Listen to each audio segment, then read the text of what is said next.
Week 43, this is Book 3, Music Makers at the Keyboard, updated 2017. Well, we start off with our chords and scales. We've added the 1, 4, 5, 7 as we did last week. I won't go through that again. You could watch last week's tutorial. We do have a new chord song on page 29. I'm going to ask them to learn this piece with both hands and then transpose it to G, D, A, and E. I think I'm going to do this on a separate so that you can just go right to it. Then there is Listen for Bells on page 32. And that is also a reading piece with a left hand that's quite challenging.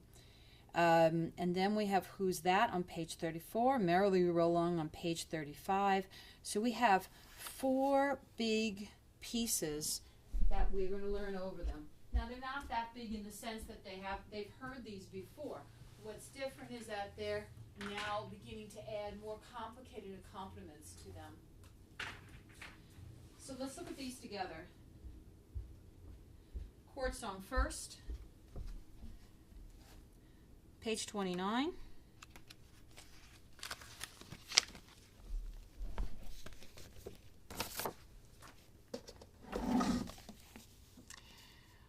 In this, if you notice on my page, I've marked that each line is based on a different chord. So if they've been working on their chords, this should not be that difficult.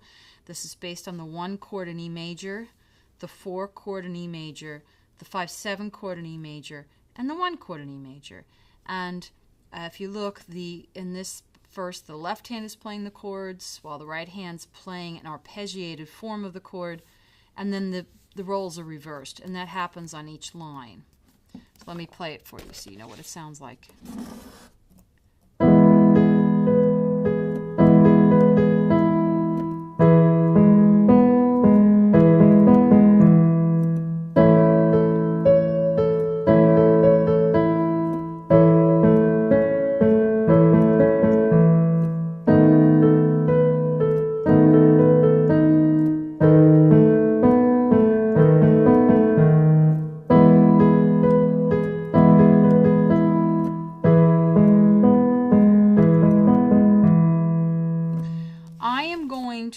In fact, I'm going to insist that they do not look at their hands at all for the entire piece.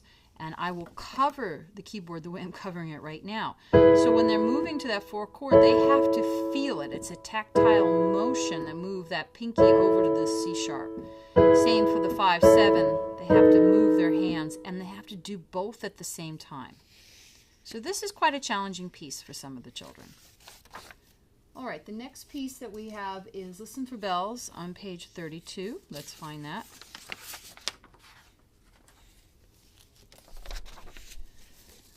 Okay, so now Listen for Bells is kind of interesting because it's a very familiar piece. They all can play that melody in D major, and indeed that's what they're hearing up here. However, in the left hand, and compared to, say, block chords that they've been playing since Book 1, they now are going to play an arpeggiated sound.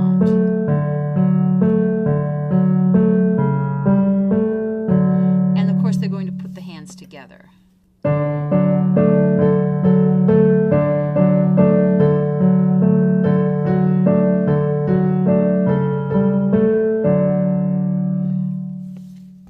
Many of the children can do the first line. It's when they get to about over here that it gets harder.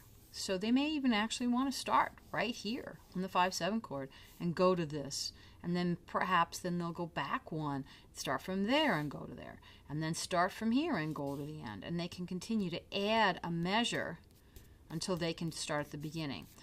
When you do it that way, the last 2 measures get the most practice. I highly recommend that kind of practice.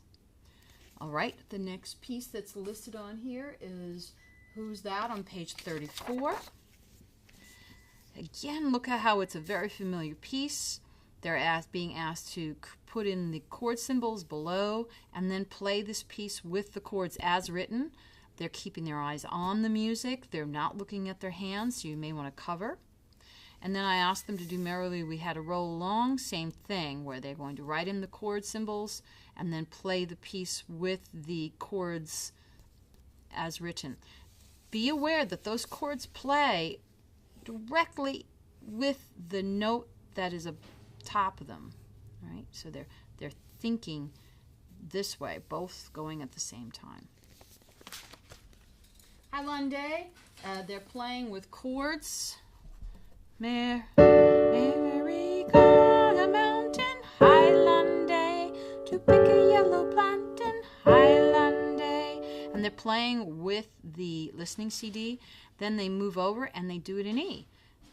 There's a point where there's a little interlude where no one's singing. That's your clue that we're moving into E position. And they're going to be used this. Improvisation is still there. And then we have our F minor patterns. That's still listening. And then they're going to go to page 31 in class. We did a dictation. Here it is. They're going to add staccatos and legatos and then play what they wrote using the notation. So they have to be really careful that they write it correctly. In the year 2017, we have a break between now and the next time we meet. I've given them a practice challenge to practice every day.